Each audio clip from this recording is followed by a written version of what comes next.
아멘. 오늘 2월 첫째 주입니다. 사도행전은 6번째 시간이네요. 오늘 2장으로 들어가서 같이 보겠습니다. 먼저 우리 성경의 이 큰 그림, 구도를 좀 같이 보고 시작했으면 좋겠어요. 여러분, 성경은 하나님으로부터 시작하는 책이죠. 창세기 1장 1절에 이렇게 기록해 나왔습니다. 태초에 하나님이 천지를 창조하시니라. 자, 하나님이 존재한다. 신이란 분이 계신다. 창조주가 계신다. 단순히 그런 존재론적인 신관을 얘기하는 데서 그치는 게 아니에요. 대부분의 종교들, 다른 사상들은 신이 있다, 어떤 존재가 있다, 무한한 존재, 위대한 존재, 엄청난 힘을 가진 그런 신적인 존재가 있다라고만 설명을 하지, 그 신이 어떤 일을 하는지, 어떤 특성이 있는지, 어떤 마음이 있는지를 설명해 주진 않죠. 그런데 기독교의 하나님은 창세기 1장 1절 이 성경을 시작할 때부터 아주 특별한 멘트를 가지고 시작합니다. 그것은 태초에 하나님이 혼자 계시더라. 태초에 하나님이 스스로 유아독존하시더라. 그렇게 시작하지 않아요. 태초에 하나님이 천지를 창조하시니라. 굉장히 놀라운 말입니다. 하나님이 일을 하신다는 거죠. 하나님이 움직이신다는 거예요. 하나님이 피조물을 위해서 직접 일을 하신다는 그런 선언으로 시작하는 거예요. 여러분, 그래서 기독교 하나님이 너무나 놀라운 하나님이세요. 다른 어떤 신도, 다른 어떤 세계관에서도 신이 피조물을 위해, 신이 우리의 기쁨을 위해, 하나님이 우리의 평안과 기쁨과 행복을 위해 일하신다, 그것으로 성경이 시작한다는 사실, 너무 놀랍지 않습니까? 그 하나님이 우리를 지어서 두신 곳, 그곳의 이름이 뭡니까? 에덴의 동산 아닙니까? 에덴의 뜻이 뭐예요? 기쁨이라는 거예요. 하나님은 우리를 기쁨의 존재로 지으셨다는 거예요. 하나님은 우리가 기쁘기를 원하셨다는 거죠. 그것을 위해서 하나님이 일을 하셨다라는 겁니다. 자, 성경이 말하는 하나님 너무 놀랍습니다. 피조물을 위해서 일을 하신다고 설명을 드렸어요. 성경은 그런 하나님께서 그렇게 일하시는 모습을 보여주고 또 우리를 사랑하는 존재로 지으셨다라고 이야기합니다. 그것이 바로 저와 여러분이죠. 사랑의 존재, 사랑을 할 수 있고 또 사랑을 받을 수 있는 존재로 만들었기 때문에 하나님과 인간 사이에는, 잘 보세요, 이 사랑이라는 대전제가 있지만 사랑이라는 말의 뜻은 내가 원치 않으면 끊을 수도 있다라는 말이 되는 거예요. 자, 하나님이 계십니다. 인간이 있어요. 하나님이 인간을 위해서 일하신 거예요. 인간을 위해서 천지를 창조하셨어요. 그런데 사랑하는 존재로 지으셨다는 거예요. 단순히 복종하는 존재, 예배만 해야 되는 존재, 무조건 듣고 따라야만 하는 존재가 아니라 하나님의 형상대로, 하나님의 형상대로, 하나님의 모습 그대로 서로 사랑할 수 있는 그 모습 그대로 지으셨다는 거예요. 이것이 너무나 놀랍죠. 자, 하나님과 인간이 있으니까 그 사이에 사랑이라는 전제가 있기 때문에 이것을 언제든지 끊을 수도 있는 상태가 바로 사랑이라는 거예요. 억지로 하는 게 아니죠. 강제적으로 하는 게 아닙니다. 그래서 인간이 만약에 원치 않으면 그것을 끊을 수도 있다는 게 사랑의 뜻이에요. 자, 그런 악의 가능성, 하나님을 떠날 수도 있는 죄의 가능성을 하나님은 열어두신 거예요. 여러분 잘 들어보십시오. 하나님은 악을 창조하신 것이 아니에요. 하나님은 악의 가능성을 열어두신 거예요. 그것마저도 열어두어야 사랑의 완전한 정의가 이루어지기 때문입니다. 자, 그래서 하나님께서 이런 인간과 사랑하기 위한 존재로 만드셨기 때문에 그 가능성들을 열어두셨어요. 자, 잘 보세요. 이 가능성을 악용하고 이용하려는 세력이 있었어요. 인간을 유혹하고 또 속여서 마치 우리도 하나님처럼 될 수 있을 것이라고 말하는 존재가 있었으니 그가 바로 사단입니다. 자, 하나님과 인간과 이 사랑의 존재, 사랑의 관계를 형성하기 위해 열어두었던 그 가능성들을 틈타고 그 사이를 벌려놓으려는 존재가 있었으니 바로 사단이라는 거예요. 그래서 하나님과 인간과 악이 공존하게 되는 거예요. 자, 이 구도를 잘 보셔야 됩니다. 하나님은 직접 이 피조물을 위해서 일하시는 분이에요. 단순히 존재만 하시는 분이 아니라 우리를 위해 일하시는 분. 그래서 사랑하는 관계로 만들기 원하셨는데 그 사랑이라는 관계의 필수 불가결한 조건인 자발성, 의지를 악용하고 이용해서 이 사이를 이간질하려는 존재가 있으니 그것이 바로 악의 세력, 사단의 세력이라는 것이죠. 자, 우리는 하나님과 함께 할 때 참된 의미, 만족, 또 우리 삶의 기쁨과 평안을 누릴 수 있어요.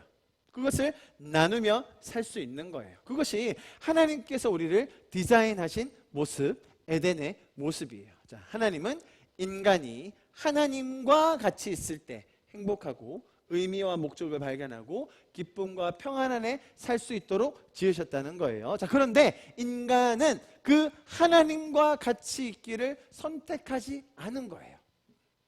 악의 꼬임, 이 사랑의 관계라는 이 전제에서 있을 수밖에 없는 그 악의 꼬임에 빠져서 유혹에 넘어가서 거짓에 속아서 하나님을 떠나기로 결정한 것이 성경의 이야기입니다. 아담과 하와만 그렇게 했습니까? 우리가 아담과 하와만 비난할 수 있을까요? 성경의 이야기는 우리 중 누구라도 그 자리에 있었다면 동일하게 선택했을 거다라는 것이 성경의 이야기예요. 자, 이런 구도로 볼 때 보세요. 하나님과 인간, 제가 이 관계 설명드렸죠. 그리고 이 관계에서 있을 수밖에 없는 이 악이라는 존재. 자, 이런 구도로 볼 때 우리는 성경을 통해서 무엇을 배울 수 있게 되는 걸까요? 첫 번째, 하나님을 떠난 인간의 모습이 얼마나 처참한지를 보게 돼요. 죄의 실상, 죄의 참혹한 결과를 알게 되는 것이죠. 하나님을 떠난 인간의 결과가 어떤지를 우리가 성경을 통해 보게 되는 거예요. 동시에 그런 와중에 포기하지 않으시고 가르치시고 또 인도하시고 공급하시며 보호하시는 하나님을 배우게 됩니다. 이렇게 성경의 구도를 보게 되면 하나님은 어떤 목적으로 우리를 만드셨으며 그 안에 어떤 존재가 끼어들었으며 하나님을 떠날 때 어떤 결과가 오는지, 그리고 하나님은 그럼에도 불구하고 그 와중에도 우리를 향한 어떤 계획을 가지고 계시며 우리를 어떻게 인도하시는지를 우리가 배우게 될 수 있다는 거예요. 자, 제가 지금 설명드린 이런 구도, 하나님, 인간, 악이라는 이 세 축으로 제가 성경을 아주 크게 한번 설명드려 봤습니다. 조금은 단순하게 제가 말씀을 드렸는데요. 이게 단순하다고 하더라도 그 실상이 그렇게 단순하기만 한 것은 아닙니다. 이 구도에서 나타나는 인간의 이 감정적인 상처, 또 파멸적인 결과들은 이루 말할 수가 없는 것입니다. 죄에 빠진 하나님을 떠난 인간들의 모습이 얼마나 추악하고 탐욕적이며 불안하고 저급한 삶인지를 성경을 통해 바르게 보아야 합니다. 우리가 세상을 보고 세상의 악한 모습, 세상의 부조리한 것을 보고 놀랄 것이 아니라 성경을 통해 그 실상을 미리 제대로 파악해야 한다는 것입니다. 여러분, 구약에는 그러한 이야기들로 가득 차 있습니다. 아니, 성경에 이런 얘기가 있단 말이에요? 성경에 이런 추악한 이야기가 적혀 있다는 거예요? 여러분, 대부분의 경전들은요, 그런 부끄러운 이야기, 아주 혼란스러운 이야기를 적지 않아요. 이렇게 하면 잘 사는 거예요, 이렇게 살아야 됩니다라는 명언만 적고 말죠. 그런데 성경은 그런 인간의 죄악된 과오를 하나도 빠짐없이 다 기록해 놓고 있습니다. 이스라엘 사람들이 가장 존경에 맞지 않는 왕 다윗요, 그가 저질렀던 악행과 범죄는 아마 블랙리스트 중에 최상위권에 올라야 할 겁니다. 사형을 내려도 모자랄 정도이죠. 그러나 그 사람의 과오 하나하나를 기록함으로써 하나님을 떠난 인간의 모습이 얼마나 추악한지, 하나님을 알지 못하고 하나님 뜻대로 살지 못하는 구원받지 못한 그 생명이 얼마나 안타까운지를 성경은 낱낱이 기록해 놓고 있다는 거예요. 자, 반대로 하나님을 알고 그분과 교제하고 하나님의 뜻을 따라 사는 삶이 얼마나 고상하고 또 우리의 삶에 만족과 의미를 주며 기쁘고 감격적일 수 있는지를 또 성경을 통해 우리가 배울 수 있게 되는 겁니다. 여러분, 그 감격적인 삶을 성경의 가르침을 통해 날마다 누려가실 수 있기를 간절히 축복합니다. 아멘. 자, 저희가 지난주에 봤던 이야기 아마 기억을 하실 텐데요. 지난주에 봤던 본문도 오늘 제가 지금 설명드린 이 구도 안에서 조금 이해해 보려고 합니다. 오늘 장면과 연결되기 때문인데요. 자, 예수님께서 죽으시고 부활하셨습니다. 우리가 마태복음을 통해서 그걸 쭉 봤어요. 예수님께서 죽으시고 부활하셨어요. 그리고 40일간 친히 살아계심을 제자들에게 보이셨어요. 가장 가까운 제자들, 가장 가까운 가족들, 또 자신을 따르던 제자들에게 40일 동안 내가 살아났다, 내가 신이 살아났다라는 것을 계속해서 말씀해 주셨어요. 자, 그 이유는 뭡니까? 십자가에 돌아가시고 나서는 예수님 주변에 있던 모든 사람들이 뿔뿔이 흩어졌거든요. 어떤 강심장이라고 해도 그 자리에서 버티긴 힘들었겠죠. 자신들의 스승, 믿고 따르던 리더가 저렇게 처참히 사형을 당했으니까 말입니다. 인간이 겪을 수 있는 가장 큰 고통, 수치, 죽음의 과정을 본인들의 스승이 겪고 있는 것을 봤기 때문입니다. 누구라도 그 과정 속에 있었다면 동참하겠다고 선뜻 나설 수는 없었을 겁니다. 자, 그랬기 때문에 예수님께서는 그렇게 마음이 상하여 믿음이 없어져서 많은 실망감과 불안과 두려움으로 뿔뿔이 흩어진, 믿음 없이 흩어진 그 제자들을 한 명 한 명 찾아다니세요. 일일이 만나주세요. 40일 동안 여러분, 다른 유명한 인사들, 유력자들 만나지 않으셨어요. 영향력 있는 지도자, 권력 있는 정치인들 만나지 않으셨습니다. 이런 면에서 보면요, 예수님의 사역은 인간적인 전략으로 볼 때는 아주 효율성이 떨어집니다. 우리가 흔히 말하기로, 아니 예수님께서 살아계신 걸 증거하고 복음을 더 전하고 뭔가 영향력을 끼치기 위해서 예수님께서 부활하시고 일을 하셨다면, 부활하시고 나서 누구를 찾아가는 게 가장 효과적이었겠습니까? 빌라도 총독 찾아가야죠. 로마 황제한테 가면 안 되겠습니까? 아니 로마 군병들 좀 집합시켜가지고, 야, 나 찌른 놈 누구야? 내 옷 나눠 가진 놈들 다 나와! 하고 얼차례를 주고 아주 혼쭐을 내줬다면 얼마나 멋있었겠어요. 아주 속이 통쾌했겠죠.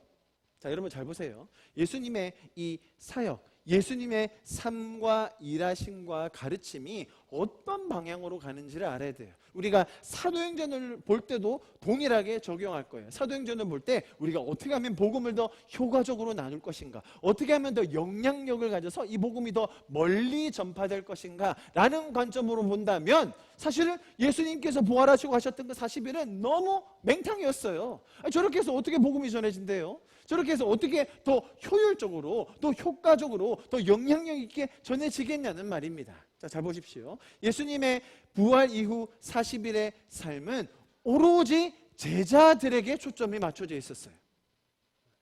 제자들을 위하여 일하신 예수님, 인격적인 관계를 통하여 그들에게 믿음을 더해 주시고, 그들에게 설명해 주시고, 그들을 설득해 주시고, 그들이 가지고 있었던 그 죄책감과 수치심과 그런 많은 모욕들을 다시 회복해 주시고 믿음으로 덧입혀 주기 원하셨어요.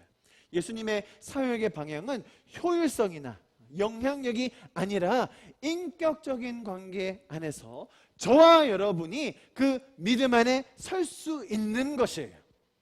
여러분, 사도행전의 이야기는 어떻게 하면 복음을 더 멀리, 더 영향력 있게 전할까가 아니라 하나님이 우리를 얼마나 사랑하시는지, 그 사랑하시는 하나님으로 인하여 내가 어떻게 변화될 수 있는지를 가르쳐주는 게 사도행전이라는 겁니다. 이해하시겠죠? 자, 그래서 예수님께서 그런 사랑의 관계로, 제가 처음에 말씀드렸던 그 구도 그대로예요. 하나님께서는, 예수님께서는 계속해서 사랑하는 관계로, 인격적인 관계로 이들을 위해 일하신 거예요. 한 명 한 명 포기하지 않으시고 자신을 가장 멀리 떠났던, 배신했던 베드로마저도 모두 챙기셔서 끝까지 이들을 위해 일하신 예수님이셨어요. 이해하시겠죠? 자, 승천하실 때 예수님께서 그렇게 40일을 보내시고 이제 하늘로 승천하십니다. 승천하실 때, 자, 이제 내가 할 일은 다 했다.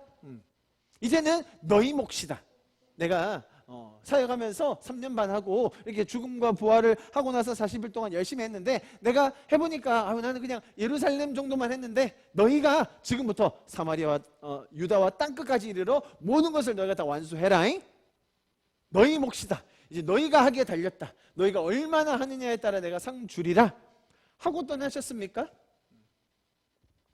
우리는 그렇게 생각합니다. 그들에게 예수님께서 당부하신 내용이 있었어요.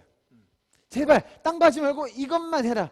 두 가지였거든요. 뭐냐면 예루살렘을 떠나지 말고, 제자들이요 의기충천했었습니다. 이제 부활한 이 자기의 리더를 보니까, 야, 로마 군병이 저렇게 싸잡아서 죽였는데도 그걸 이기고 일어나셨어? 이제 뭔가 해볼 수 있겠다. 이제 우리도 로마를 전복해 볼 수 있겠다. 세계 정복 한번 가보자 라고 하면서 의기양양 의기충천해 있었거든요. 그런데 예수님께서 하셨던 말, 예루살렘을 떠나지 말고 어떻게 하라고요? 기다리라 라고 하셨어요. 그리고 이렇게 설명해 주셨어요. 오직 성령이 너에게 임하시면, 오늘 우리가 볼 장면 아닙니까? 성령이 너에게 임하시면 너희가 권능을 받고 사마리아와 예루살렘과 유다와 땅끝까지 이르러 내 증인이 되리라입니까? 되어라입니까? 이 차이를 아셔야 됩니다. 예수님은 우리에게 약속해 주신 거예요. 선포해 주신 거죠. 우리가 성령을 받으면 변화되어서 일어날 일에 대해서 우리에게 약속해 주시고 선포해 주신 거예요. 명령을 주시거나 위임을 주시거나 부담을 주시거나 우리가 다 끝내야만 한다는 그런 우리의 사명을 주신 게 아니라는 거예요. 지금 사도행전의 방향이 뭐이십니까? 예수님은 승천하실 그때에도 끝까지 제자들을, 우리를 사랑하시는 마음으로 우리를 위해 일하시는 모습을 보여주었다는 거예요. 그래서 그렇게 당부하신 겁니다. 예루살렘을 떠나지 말고 여기서 기다리라. 제자들의 마음은 한결같았습니다. 예수님이 살아생전부터 제가 우편에 그래도 앉아야 되지 않겠습니까? 제가 그래도 좌편에 앉아야 되지 않겠습니까? 천국에 가면 누가 큰 자입니까, 주님? 어떻게 해야 저희가 더 한 자리 높은 자리 차지할 수 있는 거죠? 그렇게 계속 물었던 그 제자들이 예수님 승천 직전에도 이스라엘 나라를 회복함이 이때입니까? 라는 질문으로 끝까지 한결같은 죄인의 습성을 보여주었죠. 그랬기 때문에 예수님께서는 계속해서 사랑해 주시고 계속해서 일하시고 이들을 섬기시고 돌봐주시고 공급해 주셨는데, 아직 죄적인 마음이 남아있는, 아직 이들에게 성령이 임하지 않았어요. 성령이 임해서 그래서 그들이 가지고 있는 구원의 역사를 깨닫고, 그리고 예수님께서 가르쳐 주셨던 그 내용들을 성령이 생각나게 하셔야 되거든요. 그 말이 이 말이었구나. 그래서 예수님께서 이렇게 행동하셨구나 깨달으실 거거든요. 그런데 그 전에 제자들은 어떤 행동을 했습니까? 이제 지난주 내용 나오는 거예요. 제자들이 어떤 행동을 했냐면 자기들의 과오를 떨쳐버리고 싶었어요. 자기들 마음에도 좀 부끄럽고 좀 죄송하고 미안한 마음도 있었거든요. 솔직한 말로 좀 쪽팔린 것도 있죠. 우리 피차 서로 다 배신하고 떠났던 사이인데 다시 모여가지고 얼굴 보자니 좀 껄끄럽기도 하고 이게 뭔가 싶기도 한 거예요. 그럴 때 역시나 우리의 못 말리는 베드로 형님께서 일어나시는 것 아니겠습니까? 가장 말이 없어야 할 그 사람이 전혀 말할 수 없는 그 사람을 걸고 넘어지는 거죠. 돌아가신 그분, 유다를 소환해서 이 사람이 제일 잘못했으니까, 이 사람은 성경대로 죽었으니까 그냥 가게 내버려두고, 그래도 우리는 살아있지 않습니까? 우리는 그 사람보다는 덜하지 않습니까? 그러니 우리가 새로운 사람을 뽑아서 다시 우리와 함께 있도록 합시다라는 이야기를 했어요. 제가 이 구절을 설명드렸었는데요, 어떻게 나와있는지 한번 보십시오. 제가 읽어봅니다. 이러함으로 요한의 침례로부터, 이 베드로가 새로운 제자를 뽑을 때 새로운 제자를 뽑을 조건에 대해서 이야기하는 장면입니다. 어떤 조건을 내걸는지 보세요. 이러므로 요한의 침례로부터 우리 가운데 올려가신 날까지 주 예수께서 우리 가운데 출입하실 때 항상 우리와 함께 다니던 사람 중에 하나로 우리와 더불어 예수께서 부활하심을 정하는 사람이 되게 하여라 하거늘. 제가 강조해서 읽은 거 보이시죠? 이 베드로가 하고 싶었던 말이 뭡니까? 우리 정도는 돼야. 우리가 누구예요? 11명요. 예수님과 항상 함께 다녔고 항상 같이 있었던 우리 11명. 그 정도는 돼야 사도로 뽑아줄 것 아닙니까? 라는 식으로 조건을 내거는 거예요. 예수님은 12제자 부르실 때 아무런 조건 내걸지 않으셨습니다. 그들의 직위, 그들의 사회적인 위치, 그들의 성품까지도 보지 않으셨어요. 그렇지 않습니까? 12제자들의 면면을 보면 사실 주변에 있던 많은 사람들이 예수님을 보고 야, 저분은 뭔가 있나 보다. 야, 저분은 뭔가 대단하신 것 같아. 저런 기적, 저런 성품, 저런 말씀, 야, 뭔가 다른 것 같아 라고 따라가려고 하다가도 저 옆에 있는 베드로 보니까 근데 저 제자라는 사람들이 저렇네 라고 예수님에 대한 정이 뚝 떨어지게 만드는 12명 아니었나요? 그런데 지금 베드로는 자신은 그렇게 선택받아서 은혜로 제자로 살았음에도 불구하고 자신이 세우는 조건은 가장 높은, 가장 하기 힘든, 가장 맞추기 힘든 그런 조건들을 내밀고 있는 거예요. 이것이 죄적인 마음이에요. 자, 다시 제가 구도 보여드립니다. 하나님은, 예수님은 끝까지 사랑하셔서 인간을 위해 일하셨는데 인간은 계속해서 하나님의 뜻을 모른 채 자신들의 죄적인 원리로, 죄적인 방식으로, 육신의 방법으로 일을 하고 있다는 거예요. 이해하시겠죠? 자, 오늘 본문은 성령 강림 사건의 장면을 아주 정확하게 묘사해주고 있는 바로 그 장면인데요. 성령 강림 사건이 가진 의미, 자, 제가 지금 이렇게 복습 겸 새로운 구도로 설명드렸는데 오늘 본문에서 나오는 이 성령 강림의 의미도 다양한 각도로 저희가 볼 수 있습니다만 오늘 제가 지금 설명드리고 있는 이 구도 안에서 제가 한번 설명을 드려 보겠습니다. 하나님은 계속해서 인간을 위해 피조물을 위해 일하시는 분이세요. 처음도 그랬고 지금도 마찬가지입니다. 오늘 본문도 그러하겠죠? 인간은 한결같이 죄적으로 하나님을 떠나 죄적인 결과들로 힘들어할 때 그들을 구원해내기 위해서, 은혜를 주기 위해서 일하시는 분이 바로 하나님, 예수님, 성령님이세요. 오늘 장면에도 그걸 볼 겁니다. 이들의 이러한 죄적인 마음과 죄의 원리, 예수님의 가르침을 이해하지 못하는 상태를 예수님은 불쌍히 여기세요. 지금 제자들이 하고 있는 이 작태, 자신들의 특권의식은 살리고 자신들의 죄적인 수치감은 다른 사람에게 몰아줘서 뭔가 털어내려는, 솔직하게 죄를 자백하고 회개하는 모습이 아니라 또 많은 사람들을 포용하고 함께 가자는 것이 아니라 자신들의 특권의식을 세우고 자신들의 과오를 감추려고 하는 이런 죄적인 원리를 보시면서 하나님은 이들을 불쌍히 여기시는 거예요. 이들을 도와주기 원하시는 거예요. 이해하시겠죠? 그래서 이 예수님께서 주셨던 가르침을 생각나게 하기 위해서, 그리고 죽으시고 부활하셔서 이들을 구속하신 그 놀라운 사건이 이제 이들의 삶의 실제가 되게 하기 위해서 약속하신 성령을 보내주시는 거예요. 자, 지금 오늘 성령이 오시는 장면인데 이 성령이 오실 것은 이미 약속이 돼 있었습니다. 이들이 뭔가 열심히 해서 간절히 구해서 뭔가 포기하지 않고 끝까지 기도했더니 받아냈다가 아니라 이들의 죄적인 연약함을 불쌍히 여기시고 이들의 죄적인 결과 안에 사는 삶을 긍휼히 여기시는 하나님께서 약속하신 모습 그대로 성령을 보여주시는 거예요. 이들이 수고했기 때문에, 열심히 했기 때문에, 포기하지 않았기 때문에 상을 주신 게 아니라 하나님은 이들의 연약함을 도우기 원하시고 지금도 이들을 위해 일하기 원하시는 그 모습 그대로 이들을 섬기신다는 거예요. 하나님은 처음부터 우리의 기쁨을 위해 일하기로 작정하셨어요. 그리고 그것을 끝까지 이루시겠다는 약속을 하셨습니다.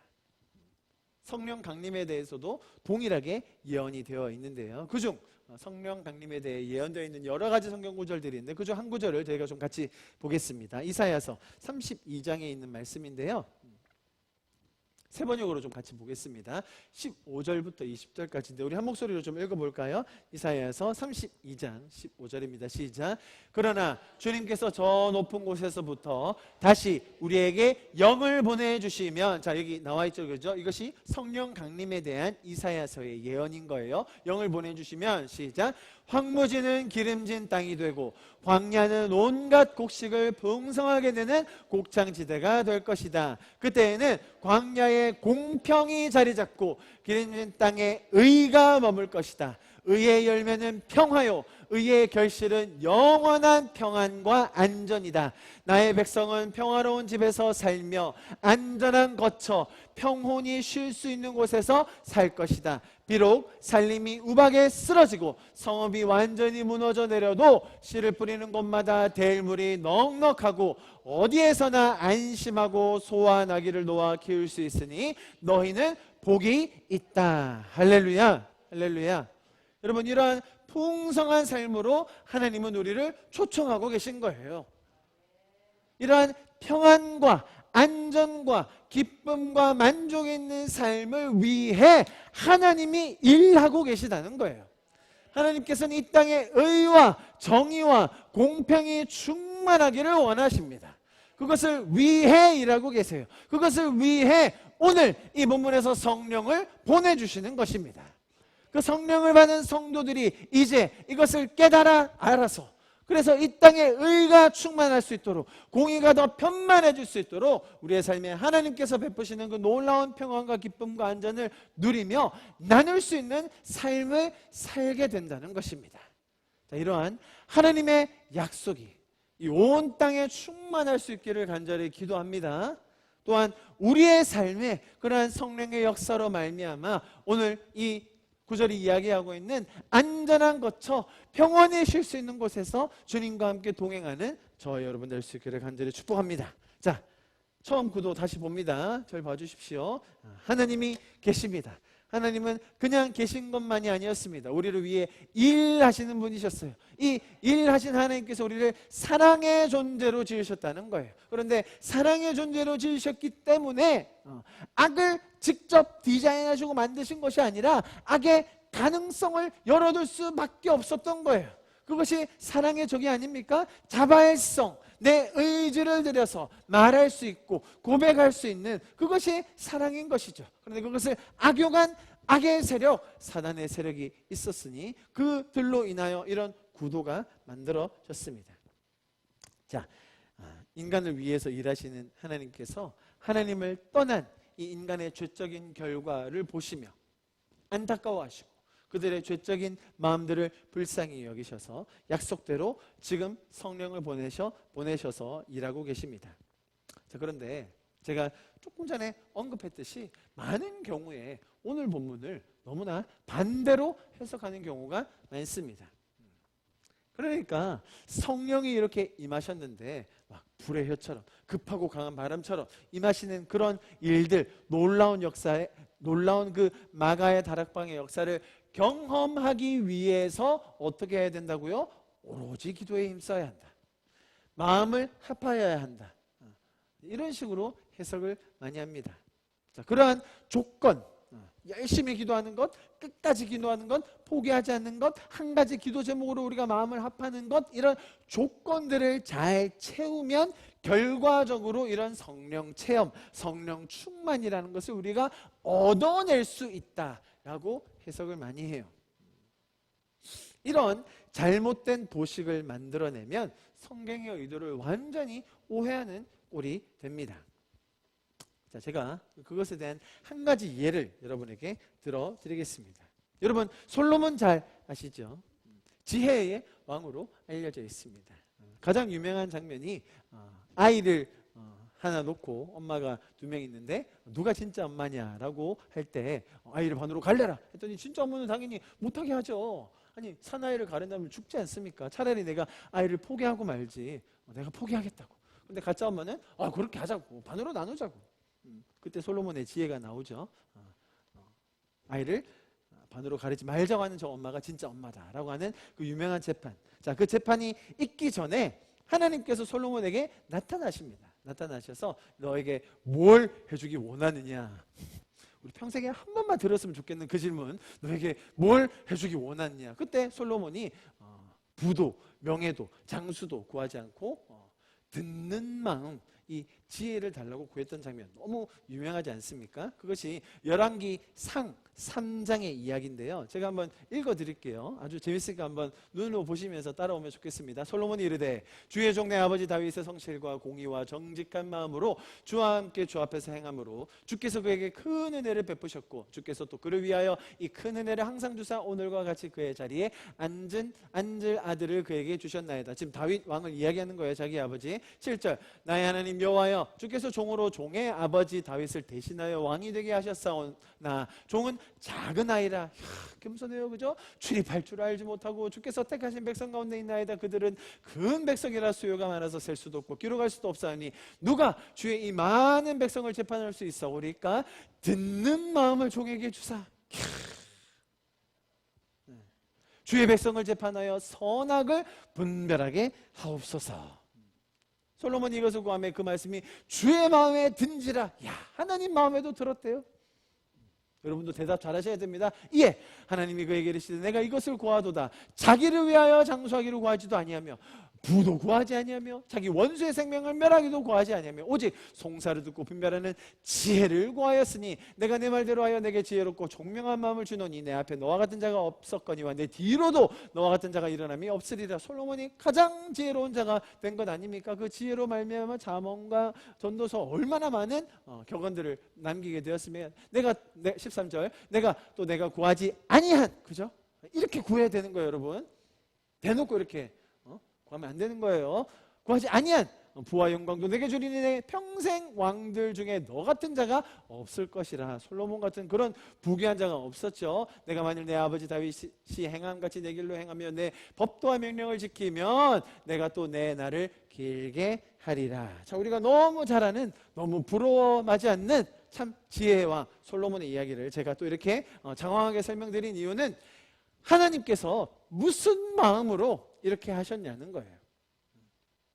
하나님은 어떤 메시지를 주기 위해서 이 솔로몬의 이야기가 이토록 유명하게 남겨있게 하셨냐는 거죠. 자, 오늘 제가 본문을 이야기하면서 이 성령의 임하심이 어떤 구도에서 나왔는가 잘 보세요. 하나님이 일하신다는 거예요. 하나님은 도우신다는 거예요. 인간을 사랑의 존재로 만드셨다는 거예요. 그런데 인간이 하나님을 떠나서 자꾸 죄 쪽으로 사니까 죄의 결과로 힘들어하니까 죄적인 원리로 하나님의 풍성함을 누리지 못하니까 어떻게 해요? 하나님이 도우시고 공급하시고 불쌍히 여기시고 긍휼히 여기신다. 그것이 예수님의 일하심이고 그것이 예수님이 이 땅에 오심이었고 그것이 예수님의 죽음과 부활이었으며 그것이 오늘 성령 강림까지 이어진다는 겁니다. 인간이 열심히 했기 때문에, 인간이 노력했기 때문에, 뭔가를 하나님께 받아내려고 끝까지 부르짖었기 때문에 성령이 임했던 것이 아니라 인간들이 얼마나 죄악 속에 이런 하나님의 원리를 떠난 채 살고 있었으면,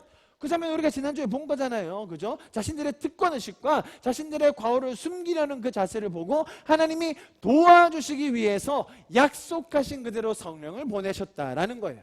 이해하셨죠? 자, 지금 이 구도 그대로 이 솔로몬에 적용해 봐야 돼요. 솔로몬에게 왜 이렇게 이야기해 주셨을까요? 솔로몬에게 왜 이런 질문을 하셨을까요? 자, 우리가 6절부터 읽었어요. 열왕기상 3장 6절부터 읽었거든요. 보시죠. 그죠? 6절이죠. 열왕기상 3장 6절부터 읽었는데 5절에 이렇게 나와 있다니까요. 5절에 기본에서 밤이에요. 여호와께서 솔로몬의 어디에 나타나셨어요? 꿈에. 솔로몬이 꿈꾼 겁니다, 여러분. 자고 정신이 총명할 때, 사리가 분별이 될 때, 그래, 이렇게 대답해야지. 이렇게 대답하면 저것도 주시겠지? 그런 솔로몬의 지혜, 솔로몬의 이 짱구, 솔로몬의 머리가 아니라 꿈속에서 일어난 일이라는 거예요. 자, 5절이 그렇게 설명하고 있는데 왜 5절에서 꿈에서라도 나오는지 아세요? 1절에서 4절을 봐야죠. 그러니까 1절에서 4절. 네? 우리가 6절부터 그 뒤에만 야 솔로몬 대단하다, 솔로몬 위대하다, 솔로몬 지혜로워 그렇게 말할 게 아니라 이게 도대체 무슨 맥락에서 나온지를 알아야 된다는 거예요. 똑같은 장 1절부터 4절이에요. 아시겠죠? 1절부터 4절 그리고 5절에서 꿈에 나오시고 6절부터 그 유명한 얘기 나오는데요. 자 1절부터 4절 봅니다. 솔로몬이 애굽의 왕 바로와 더불어 혼인관계를 맺어. 이런 몹쓸 놈. 솔로몬이 지금 1절부터 무슨 짓 하는지 보이세요? 솔로몬이 애굽의 왕, 이방의 왕 바로와 더불어 혼인관계를 맺었어요. 자, 하나님이 지금 속이 터지시겠죠? 이해하십니까? 1절부터 지금 삐금 나는 거예요. 그의 딸을 맞이하고 나중에 우리가 그 결과 보잖아요. 왕비만 1000명이에요. 1000명. 그것도 이방에서 들여온 그 신전이 그 성전에 가득했지 않습니까? 다윗성에 데려다 두고 자기의 왕궁과 여호와의 성전 예루살렘 주위의 성에 공사가 끝나기를 기다리니라. 그때까지 여호와의 이름을 위하여 성전이 아직 건축하지 아니하였으므로 백성들이 산당에서 제사하며 솔로몬이 여호와를 사랑하고 그의 아버지 다윗의 법도를 행하였으나 산당에서 제사하며 분향하더라. 자 보세요. 솔로몬은 심성 자체가 못된 사람은 아니에요. 여호와를 사랑하긴 했대요. 그죠? 3절에서 그렇게 나오죠. 그러나 그의 행동과 그의 삶의 원리와 그의 삶에 나타나는 열매들은 하나님의 원리가 아닌 거죠. 그죠? 그 극명한 게 4절이라는 거예요. 이에 왕이 제사하러 기브온으로 가니 거기는 산당이 큼이라. 어우 끔찍하고 좋네요. 뭔가 아주 화려한 제사, 한방 제대로 할 수 있는 그런 푸닥거리 한번 할 수 있겠네요. 그래서 뭘 했다고요? 그 재단에 1000번제를 드렸더니 1000번제가 뭡니까? 제가 여러 번 설명드렸죠? 매일매일 하루도 빠짐없이 1000일 동안 스트레이트로 하루 빠지면 다시 처음부터 해야 돼요. 말짱 꽝입니다. 그러니까 1000일 동안 한 번도 빠지지 않고 쭉 3년 조금 넘게 매일 새벽기도 했다. 그 말입니까? 아니라고 말씀드렸죠. 1000마리의 소를 그 큰 산당에다 왕창 모아가지고 한꺼번에 싹 태워버린 거예요. 왜 이랬겠어요? 왜? 하나님 나 돈 많아요. 하나님 제가 맘만 먹으면요 성전도 뚝딱 지어드릴게요. 하나님 제가 이 백성들 동원하면요 하나님 위해 다 할 수 있어요. 그래서 그 아까운 요즘 한우 한 마리 1000마리 하는데 여러분 100억치 헌금을 한 번에 그렇게 불살라 버렸으니 하나님 마음이 얼마나 답답하셨겠냐고요. 그거 하라는 거 아닌데, 이스라엘 왕이 그거 하라고 지어놓은 거 아닌데, 그 돈이면 백성을 풍성히 먹이지, 그 돈이면 백성을 좀 잘 다스리지, 뭐하고 있니 얘야. 그게 나의 뜻이 아니란다. 얼마나 답답하셨으면 꿈에라도 나타나셔서 지혜를 주셔야겠냐는 거예요. 도대체 말귀를 못 알아들으니 꿈에라도 나타나셔서 이를 가르쳐 주시고 설득해 주신 거라는 거예요. 자, 제가 지금 이 구도를 설명드리는 이유가 있어요. 오늘 본문도 마찬가지라는 거예요. 이들이 1000번제의 노력, 열심히 하는 그 행위, 내가 가지고 있는 그 공덕, 내가 뭔가 하나님께 드릴 수 있는 뭔가를 해드려야, 그래야 축복해 주신다. 이것은 이방의 사상이에요. 내가 주의를 빠지지 않아요. 내가 그래도 열심히 해야, 내가 뭔가를 해드려야 하나님도 복 주시지. 여러분 그냥 아침에 물 떠놓고 비세요. 차라리. 그런 식으로 하나님 믿을 거면 그게 더 나아요. 여러분 돈 안 들잖아요. 여러분 기독교의 신앙은 완전히 차원이 다른 거예요. 잘 보세요. 하나님이 살아계세요. 근데 그 하나님이 우리를 위해 일을 하세요. 우리를 사랑하는 존재로 지으셨어요. 그 사랑하는 하나님께서 지금도 우리에게 그 풍성함과 안전함과 평안과 기쁨과 만족을 주기 원하세요. 그런데 우리가 죄 가운데 빠져 있어요. 우리가 하나님의 원리를 알지 못하고 내 안의 죄, 타인들의 죄, 이 사회의 죄로 인하여 우리가 힘들어하고 괴로워하고 있는 것이 현실이에요. 그것을 불쌍히 여기시는 하나님께서 우리를 도와주십니다. 우리에게 돕는 사람 붙여주십니다. 우리에게 좋은 공동체를 만날 수 있도록 도와주십니다. 우리가 말씀을 깨달을 수 있도록 우리에게 말씀을 전하여 주십니다. 그것이 하나님께서 하시는 일인 줄 믿습니다. 그것에 감사하고 은혜를 받은 우리가 감격하여 하나님을 예배하는 것, 내 안에 있는 그 은혜가 너무 커서 넘쳐서 흘러가는 것, 그것을 전문용어로 신앙생활, 조금 더 하면 뭐 전도, 예배, 헌금, 될 수 있는 거죠. 순서가 어떻게 되는지 아시겠죠? 이걸 잘 해내야 복이 온다가 아니라 우리가 너무 받은 게 많기 때문에 하나님의 이 구원의 일하심, 예수 그리스도께서 성육신 하셔서 날 위해 죽으신 그 사건이 너무 감사하여 내가 하나님 앞에 예배하는 것, 내가 그 감사함으로 이웃을 섬기는 것, 그리고 놀라운 아름다운 신앙 안에 거하는 우리가 될 수 있기를 간절히 바랍니다. 자, 오늘 이 구절에서 몇 가지 또 우리에게 주는 메시지가 있습니다. 1절에 보시면 오순절 날이 이미 이르매. 자, 성경에 오늘 이 성령 강림 사건이 오순절에 일어났다라고 기록되어 있습니다. 자, 오순절. 오순절은 우리가 흔히들 이런 성령 받는 그런 주간, 성령 받은 것에 감사하는 주간으로 흔히들 우리가 잘 알고 있습니다만, 제가 구약과 또 신약을 조금 연결해서 조금만 더 풀어드릴게요. 오순절이라는 말은 펜타코스트라고 하는데 50이라는 뜻이 50.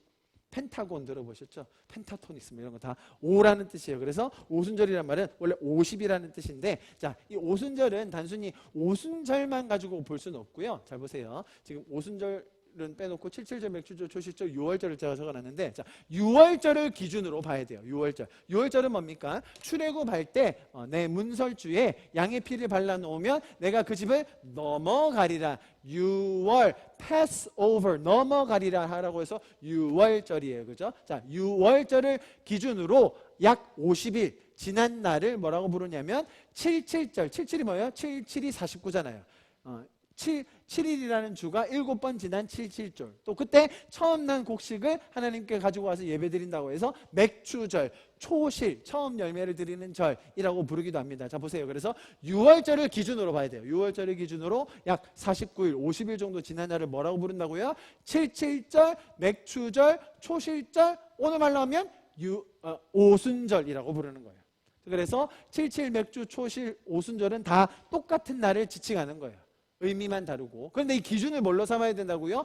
6월절이 있었어요. 6월절이 있어야 그 기준을 통해서 이런 것들이 나오는 거예요. 자, 이해하시겠죠? 자, 그래서 오순절은 다른 용어로 77절, 맥주절, 초실절이라고 부른다. 이제 우리가 그걸 기억하고요. 그런데 오순절은 또 한 가지 뜻이 더 있는데, 그건 뭐냐면, 보세요. 6월절이 뭐 한 날이라고요? 애굽에 그 마지막 그 이사가 베풀어지고 이제 출애굽을 와 하잖아요. 그래서 출애굽을 하고 나서 이스라엘 백성들이, 그 많은 무리들이 이제 계속 이동을 합니다. 그리고 결국은 시내산에 도착했을 때 모세가 율법을 받아요. 자, 그래서 지금 출애굽한 6월절 사건이 있고 바로 이제 출애굽한 거잖아요. 그리고 출애굽하고 나서 시내산까지 갔는데 걸렸던 시간을 약 50일로 추정해요.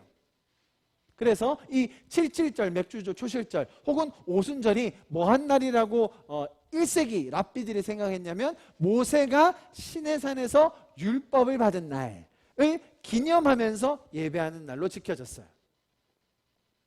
조금 이해되시죠? 자, 6월절을 기준으로 딱 잡아야 돼요. 6월절이 있으면 이때 출애굽한 그 사건이었는데, 마지막 이적이었는데, 이때로부터 50일이 지난 그때 시내산에서 모세가 율법을 받았고, 그죠? 그리고 이제 첫 그 곡식들을 가지고 하나님께 감사하는, 혹은 77, 49일이 지난, 혹은 맥주, 감사하는 이런 제사를 드리는 이런 동일한 용어로 77절, 맥주절, 초실절, 오늘 오순절까지 다 기억하면 좋겠어요. 자, 그런데 이런 몇 가지 의미들을 제가 설명을 드렸는데요. 이제 신약 시대에 들어와서는 이 오순절, 지금 여러분 보시는 이 77절, 맥주절, 초실절, 오순절까지가 성령 강림절로 이제 완전히 대체돼서 의미를 가지게 되었어요. 자, 보십시오. 이것들이 의미하는 바가 뭔지를 제가 설명을 드리겠습니다.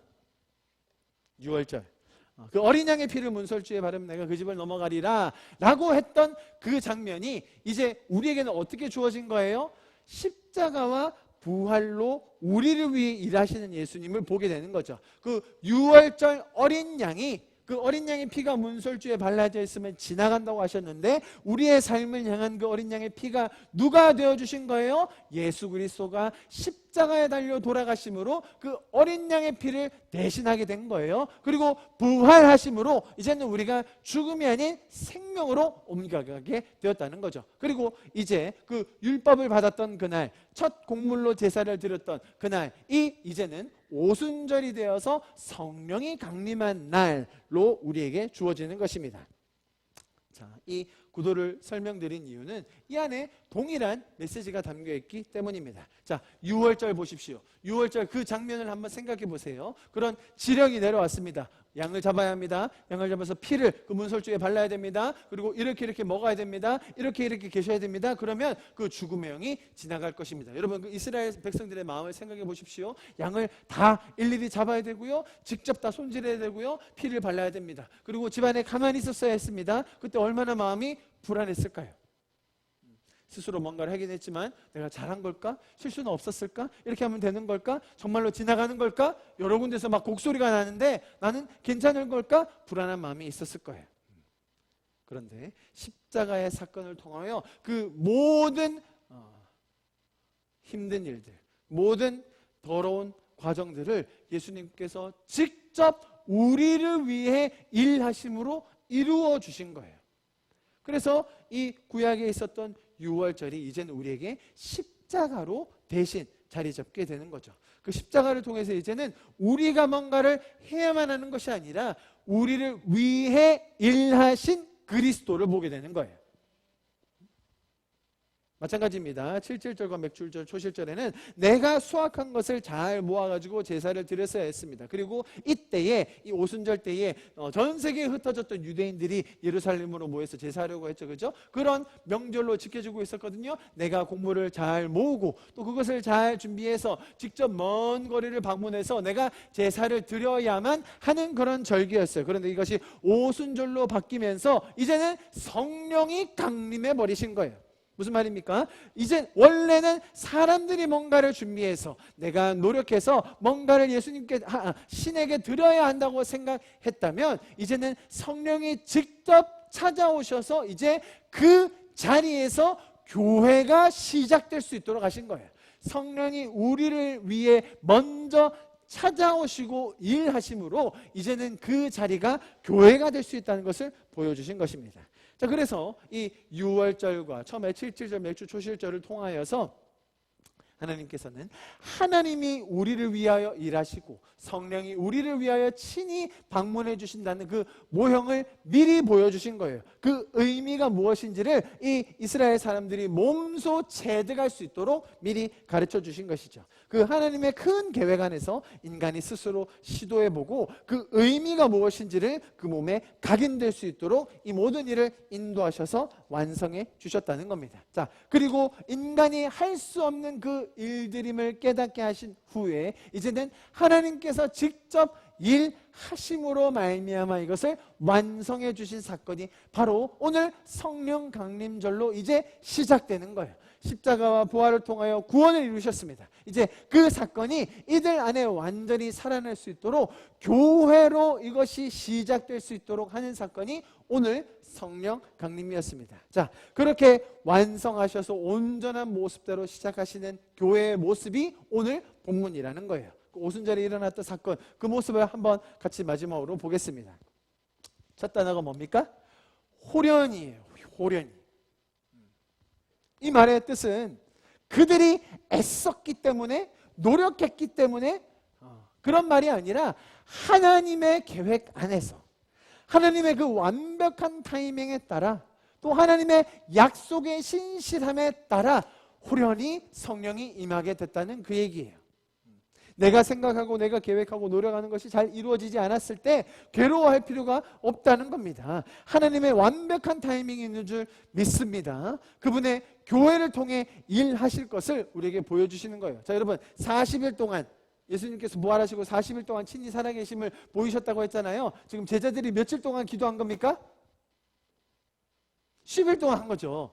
50일째 될 때 지금 오신 거니까 10일 동안 기도했는데 제자들이 언제 오시나 오매불망 아마 기다렸을까요? 많이 불안했을 겁니다. 더 열심히 기도해야 되나? 더 빡세게 기도해야 되나? 더 큰 소리로 기도해야 되나? 불안했을 거예요. 그것이 중요한 것이 아니라 하나님께서는 이 오순절이라는 이 시기를 기억하시고 이 메시지를 주시기 위해서 하나님의 타이밍, 하나님의 약속에 따라 정확하게 임하시는 것을 우리가 기억해야 합니다. 자, 보십시오. 2절부터 4절. 제가 아까처럼 동일하게 어떤 구절들을 강조해서 한번 읽어보겠습니다. 2절부터 4절 눈으로 한번 보십시오. 호련히 하늘로부터 급하고 강한 바람 같은 소리가 있어 그들이 앉은 온 집에 가득하며 마치 불의 혀처럼 갈라지는 것들이 그들에게 보여 각 사람 위에 하나씩 임하였더니 그들이 다 성령의 충만함을 받고 성령이 말하게 하심을 따라 다른 언어들로 말하기를 시작하니라. 지금 성경이 뭘 강조하고 있는지 보이십니까? 네, 다른 언어로 방언을 하는 것은 다음 주에 이제 연결해서 볼 거예요. 그 전에 성령이 임하시는 이 장면에서 무엇을 강조하고 있습니까? 아까 베드로가 이야기했던 것처럼 11사도들, 새로 뽑힌 마띠아까지 12제자들에게는 성령이 따블로 내렸나요? 아니, 소리 좀 덜 지르고, 아니, 주여 해야 되는데, 막, 수줍게 그냥 주여도 크게 안 하는 이런 사람한테는 30% 감해서 주셨나요, 성령? 자, 오늘 본문이 뭘 얘기하려는지 아시겠죠? 모든 사람에게, 각각의 사람에게 다 충만하게 주신다는 거예요. 할렐루야. 이것이 하나님이 인간을 위해 일하시는 방식이라는 거예요. 하나님의 원리를 알지 못하고 하나님을 떠나 이 죄적인 마음으로 살고 있는 이 사람들을 불쌍히 여기시며 하나님께서 일하실 때, 자, 이제 교회를 시작해야 하는 그 시점에서 하나님은 어떻게 일하신다고요? 각각의 사람들에게 다 충만하도록 주기 원하신다는 거예요. 누군가 더 열심히 했기 때문에, 누군가 더 특출했기 때문에 더 받아내고 덜 받아내는 것이 아니라 하나님의 마음은 모든 사람이 이 충만함에 거하기를 원하신다라는 것이죠. 이것이 교회의 시작이었습니다. 이것이 교회가 시작하는 바로 그 출발점이었어요. 성령이 임하셔서 우리에게 하시는 그 일이 바로 이러한 모습이었습니다. 이렇게 일하시는 성령님이 바로 교회의 근거가 되는 줄 믿습니다. 우리를 위하여 일하시는 이 하나님을 통해 세워지는 교회, 어떤 사람도 차별받지 않고 그 모든 충만함 가운데 다 누릴 수 있는 그 공동체, 이 교회를 통해 하나님께서 세상 가운데 정말 하나님의 이 복음이 더 전해지기를 원하신다고 믿습니다. 이 교회가 바로 세상의 희망이 되는 줄 믿습니다. 할렐루야. 오늘도 그렇게 동일하게 우리를 향하여 일하시고 또 교회들을 향하여 일하고 계시는 하나님 우리가 더 알아가고 기억하는 이번 한 주가 되기를 간절히 축복합니다. 할렐루야. 우리 좀 말씀을 마무리하면서 기도하고 예배를 마치면 좋겠습니다.